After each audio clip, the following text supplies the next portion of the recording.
നാമത്തിന് മഹത്വമുണ്ടാകട്ടെ. കൊല്ലം സെന്റർ മാർത്തോമ യുവജന സഖ്യത്തിന്റെ ആഭിമുഖ്യത്തിൽ നടന്നു വരുന്ന ക്രിസ്മസ് ടോക്കിന്റെ 18ാം ദിവസത്തിലേക്ക് ഏവർക്കും സ്വാഗതം. നമ്മുടെ ഇന്നത്തെ ഒന്നിച്ചുള്ള ചിന്തയ്ക്കും ധ്യാനത്തിനുമായി എടുത്തിരിക്കുന്ന വേദഭാഗം യോഹന്നാൻ എഴുതിയ സുവിശേഷം 1-ാം അധ്യായം 14-ാം വാക്യം. കൃപയും സത്യവും നിറഞ്ഞവനായി നമ്മുടെ ഇടയിൽ പാർത്തു. യേശുക്രിസ്തുവിന്റെ മനുഷ്യാവതാരത്തെക്കുറിച്ചുള്ള യോഹന്നാൻ സുവിശേഷകന്റെ വിവരണത്തിന്റെ ഏറ്റവും ആഴമേറിയ ചിന്തകളെ ലളിതമായ വാക്കുകളിൽ ഇവിടെ രേഖപ്പെടുത്തിയിരിക്കുന്നു. മറ്റുള്ള സുവിശേഷകർത്താക്കളിൽ നിന്നും വിഭിന്നമായ രീതിയിലാണ് ക്രിസ്തു ജനനത്തിന്റെ സംഭവങ്ങൾ യോഹന്നാൻ ഉൾക്കൊള്ളിച്ചിരിക്കുന്നത്. ഈ വാക്യത്തിൽ നിന്നും ചില ചിന്തകൾ പങ്കുവയ്ക്കാൻ ഞാൻ ആഗ്രഹിക്കുകയാണ്. ഒന്നാമതായി, സൃഷ്ടിയോട് ചേർന്ന് പാർക്കുന്ന രക്ഷിതാവിന്റെ ജനനമാണ് ക്രിസ്തുമസ്. പാർത്തു എന്ന പദത്തിന് ഉപയോഗിച്ചിരുന്ന യൗവന പദത്തിന്റെ ശരിയായ അർത്ഥം കൂടാരമടിച്ചു വസിച്ചു എന്നാണ്. സകല സൃഷ്ടിക്കും കാരണമായ സൃഷ്ടികർത്താവ് ഈ സൃഷ്ടിയിൽ തന്നെ കൂടാരമടിച്ചു വസിച്ചു. സൃഷ്ടിയെ സ്നേഹിക്കുകയും കരുതുകയും ചെയ്യുന്ന സൃഷ്ടികർത്താവ് തന്റെ സൃഷ്ടിയോടുകൂടെ വസിക്കുന്നു. ദൈവത്തിൽ നിന്നകലുന്ന മനുഷ്യബന്ധങ്ങളുടെ വിളക്കിച്ചേർക്കലാണ് ഈ കൂടാരവാസത്തിൽ കാണുന്നത്. ദൈവം തന്റെ ജനത്തെ സ്നേഹിക്കുകയും കരുതുകയും ചെയ്യുന്നു എന്ന് തിരുവചനം പഠിപ്പിക്കുമ്പോൾ അതിന്റെ പ്രയോഗമാണ് ക്രിസ്തുമസ്.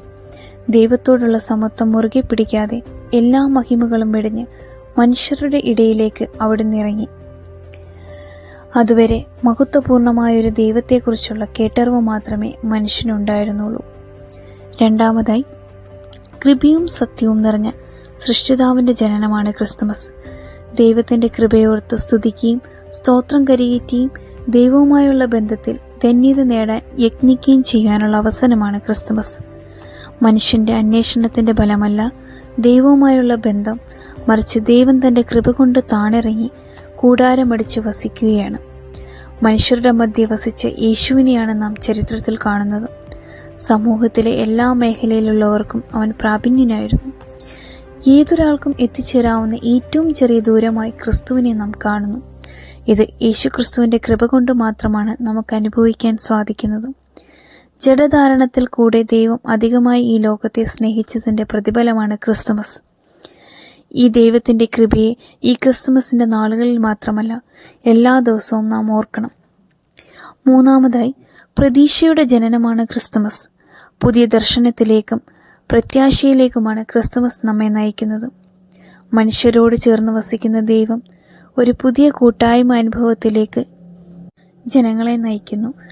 ദൈവം മനുഷ്യനോട് വിനിമയം ചെയ്ത് ലളിതസുന്ദരമായ ഭാഷയാണ് യേശുക്രിസ്തു. ഇന്ന് ക്രിസ്തുമസ് പ്രസക്തമാക്കുന്നുവെങ്കിൽ യേശുക്രിസ്തു ആരുമായി ഐക്യദാർഢ്യത്തിൽപ്പെട്ടുവോ അവരുമായി നാം ഐക്യത്തിലാകണം. അത്തരം പുത്തൻ കൂട്ടായ്മയിലേക്കും ബന്ധങ്ങളിലേക്കും തുടക്കം കുറിക്കാൻ ഈ ക്രിസ്തുമസ് നമുക്ക് സാധിക്കട്ടെ. ആമീൻ.